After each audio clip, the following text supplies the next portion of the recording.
The woman in Unit 409.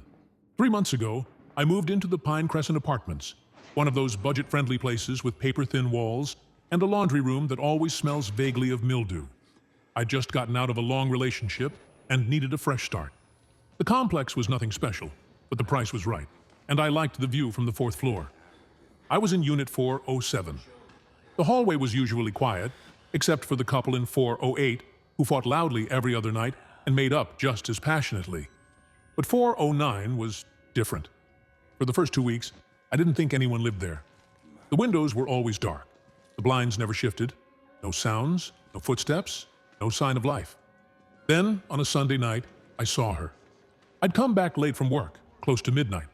As I turned the corner of the hallway, I saw the door to 409 closing slowly, like someone had just slipped inside. I didn't think much of it at first, figured it was a neighbor who kept to themselves, but as I passed the door, I felt something strange, like a static charge brushing against my skin. It raised the hairs on my arms. The air smelled faintly like old perfume, something floral and powdery, like something your grandmother might have worn. I told myself I was just tired. The next night, I heard humming. It came through the wall while I was brushing my teeth, soft and low, like a lullaby. I turned off the faucet to be sure, and yeah, it was definitely coming from 409. It lasted only a minute or two, then stopped abruptly. I didn't sleep well. Over the next few days, it became a routine. Every night, just after midnight, I'd hear that same humming through the wall. Always the same tune, always soft, never louder than a whisper. Then things started going missing. Started small, my spare key, a coffee mug, one of my socks. I assumed I was just misplacing things, but one morning I found the missing sock folded neatly and placed on top of my microwave. I hadn't put it there. That was when I started asking my neighbors about 409. Mrs. Jenkins, the elderly woman from 406, pursed her lips when I brought it up. "Don't go poking around in other people's business," she said. I asked the leasing office who lived in 409. The manager squinted at his computer, tapped a few keys, and frowned. "That unit's been vacant for months," he said. I blinked. "Are you sure? I've seen someone going in and out."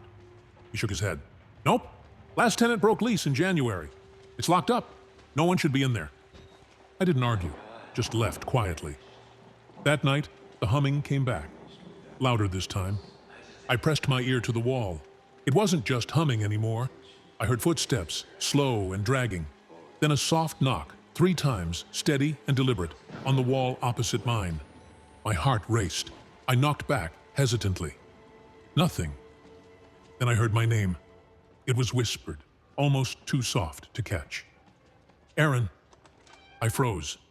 No one in the building knew me by name yet. I hadn't introduced myself to anyone but the leasing agent. I backed away from the wall, turned on every light in my apartment, and stayed up till morning. The next day, I asked the maintenance guy, Victor, to check 409. He was reluctant, but agreed after I bribed him with coffee. He unlocked the door, stepped inside, and immediately recoiled.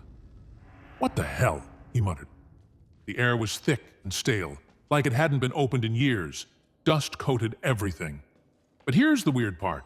The apartment was fully furnished, like someone had been living there all along.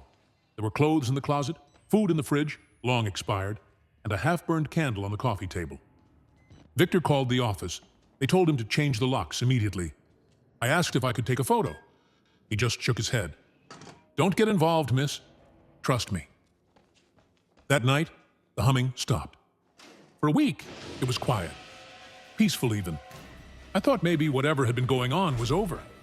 Until I came home one evening and found my door ajar. Inside, nothing looked out of place. Nothing stolen, nothing moved. Except the wall. There, scratched faintly into the paint, were 5 letters.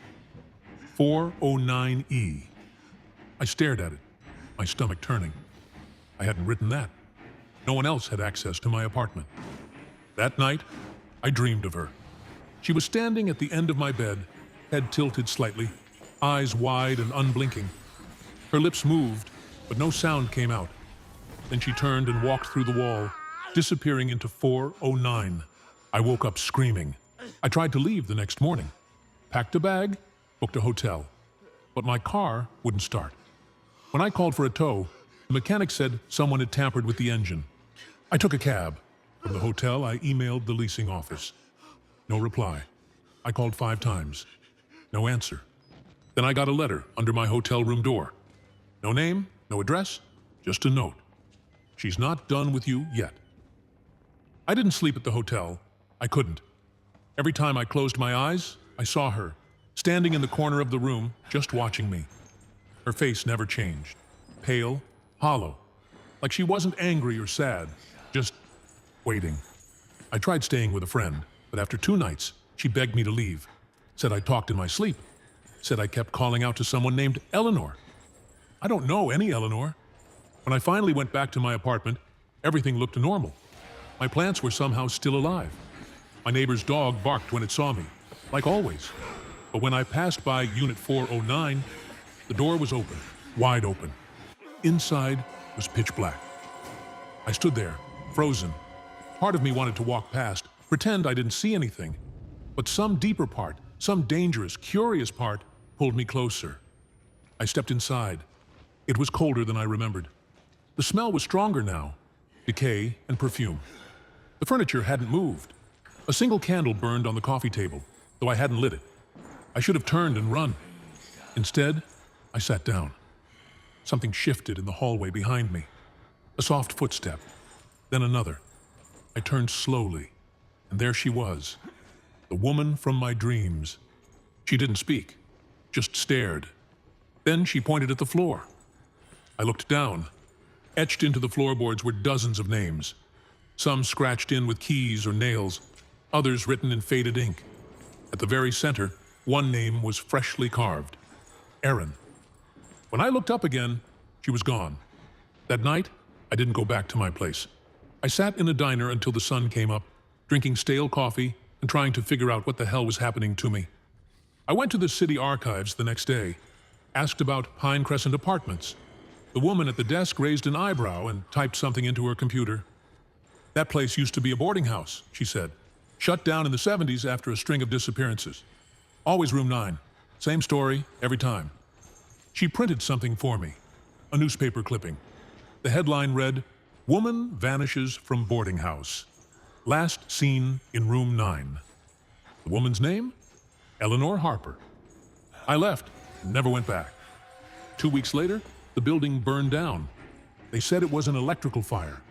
No one was hurt. Unit 409 was the source. I still get letters. No return address. Always handwritten. Always signed EH. And that was the story of the woman in Unit 409. If you're still with me, maybe double check your locks tonight. And hey, if you want more stories like this one, you know what to do. Like, subscribe and stick around. Because the next story might be close